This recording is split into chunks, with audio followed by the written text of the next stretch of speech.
এই প্রথমবার দুর্গাপুজোতে কলকাতা ছেড়ে আমি এত দূরে দিল্লির মতো জায়গাতে, যেখানে পুজো পুজো ভাইবসটাই নেই, ভীষণ মনটা খারাপ। তবে আজকে কিন্তু মন ভালো করার একটা জিনিস হবে, কারণ আজকে আসছে মা বাপি। সেই 6 মাস আগে আমাকে একা একা রেখে দিয়ে চলে গেছিলো দেশে।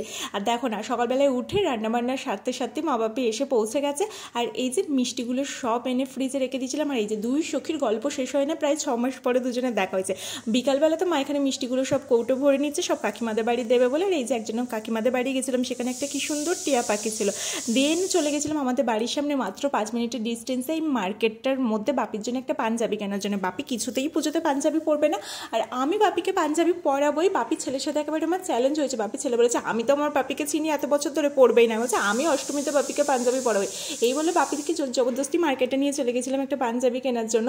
তারপর এই যে মা একেবারে জাদুকে ছাপ্পি নিয়ে এসছে, মানে এত শাড়ি হয়েছে, তার মধ্যে মা কত শাড়ি নিয়েছে দেখো না। এই শাড়িটা না আমার বাপের বাড়ি থেকে আমাকে পুজোতে দিয়েছে, ওই পিওর বিষ্ণুপুরি কলাক্ষেত্র শাড়িটা এত সুন্দর লাগছিল।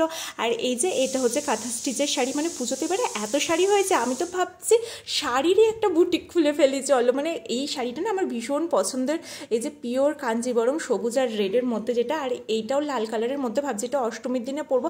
এটা না, এটাও পিওরের মধ্যে, পিওর হ্যান্ডলুমের মধ্যে অনেক শাড়ি হয়েছে এবারে।